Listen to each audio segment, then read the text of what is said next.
Protecting Europe's forests, illegal logging and a lack of proper regulation are taking their toll on ancient woodland across the continent.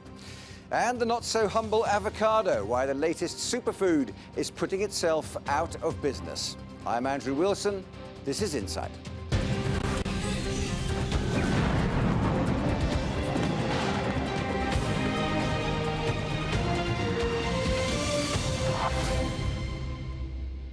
Welcome to Insight. There's a row developing between EU countries over the fate of the continent's remaining ancient woodland, mostly found in the eastern states. In Poland, plans to log nearly 10,000 acres of Europe's last primeval forest have been met with widespread protest by local people and environmental activists. But the government there says letting go of the forest is the best option for the environment and for the trees themselves. Campaigners are calling it fake news to protect the logging companies. Juliana Olejinka has our report. The ancient Białowieża forest in Poland. Another natural woodlands that is under the threat of deforestation. Trees in this UNESCO World Heritage Site are being cut down in large numbers by contractors from the Polish government.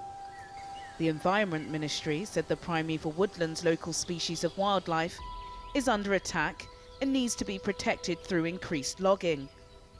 Campaigners disagree.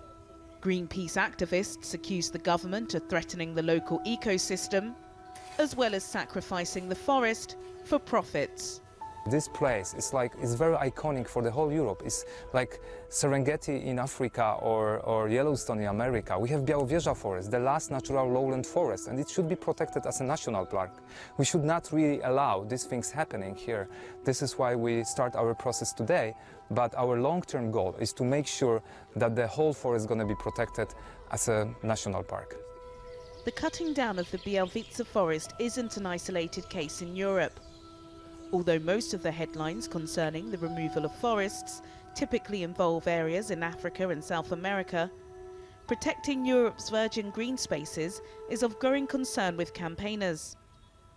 There is an ongoing debate about the reasons why authorities allow logging to continue when deforestation is one of the main contributors to climate change.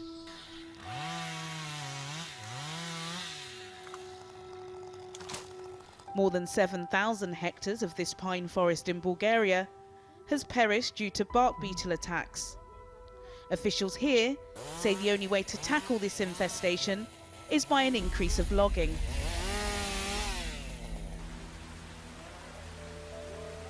Here in Romania, Greenpeace volunteers are taking the matter of saving these forests into their own hands.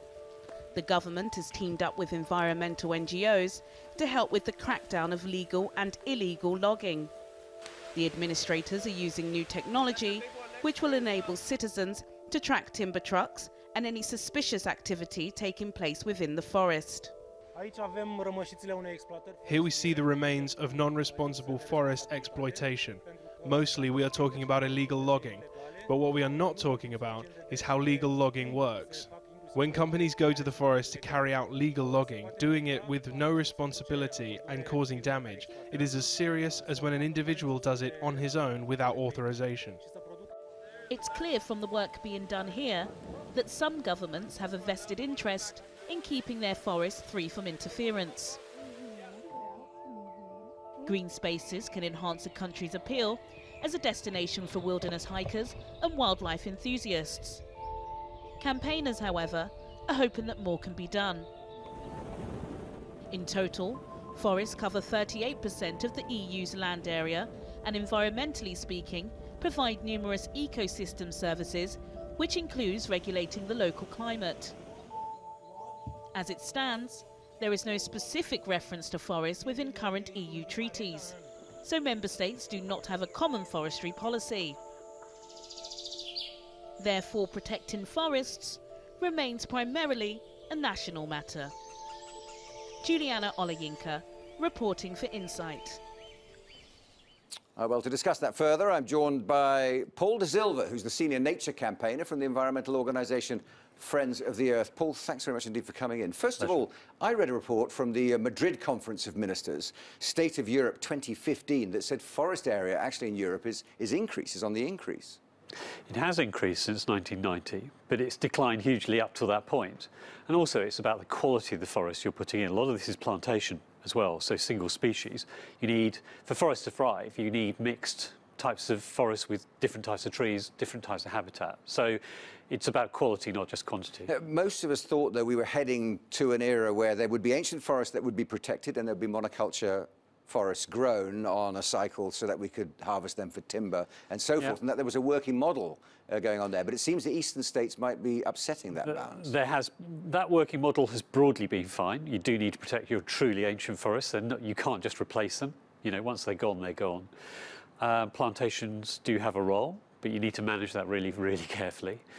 Yeah, Eastern Europe is an interesting one. We've worked with communities in Czech Republic as well, and we're trying to help in Poland, the case study you've been talking about, which where there's bad governance, there are some crazy policies, you know, and who believe that humans just can do what they like with regard to the environment, and you know, that's stewardship and that's responsible. That's clearly not the case.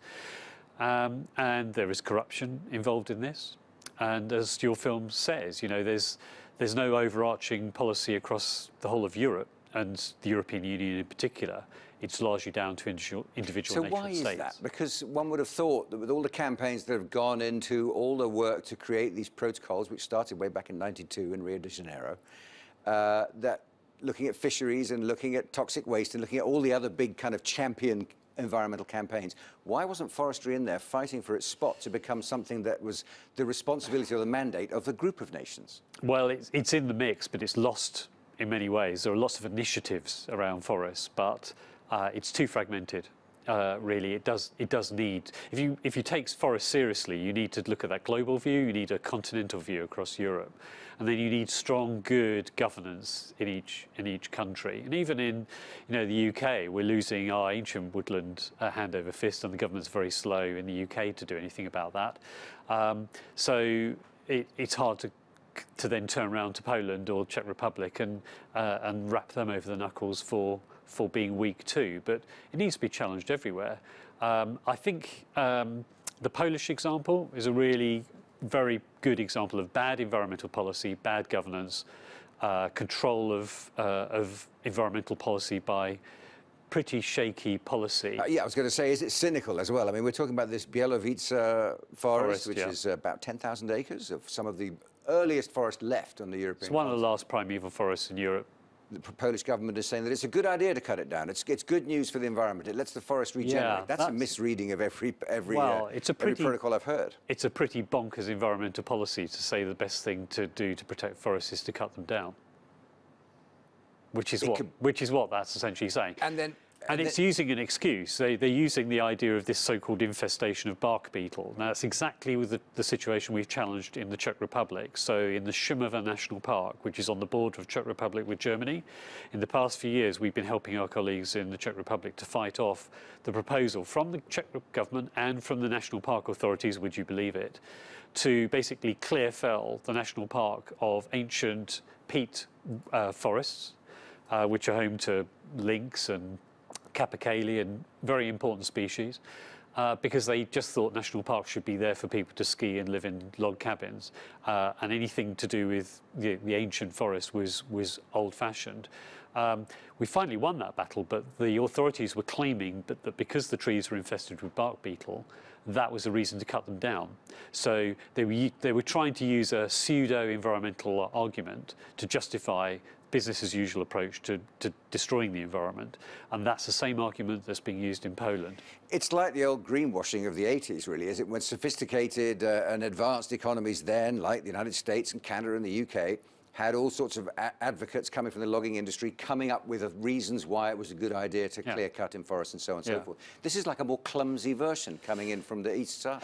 It's clumsy. Some of it's down to national politics. I mean, I think the administration in Poland is one of the more backward-looking administrations in the European Union. They're pretty backward on climate and coal as well. So, you know, they need pressure on from European governments and bilateral pressure. It's a shame that they've got a bad example across the pond with the US administration at the moment as well. But I think we'll have, we're working hard with others to try and change that. But in the meantime, it is down to pressure on the ground. And your film in Poland with our colleagues from Greenpeace doing protests there mirrors the situation with the Šumava National Park in Czech Republic, where Friends of the Earth, Czech Republic and others were working and having to protect the trees, lock onto the trees, massive civil disobedience and protest. And that battle has been won.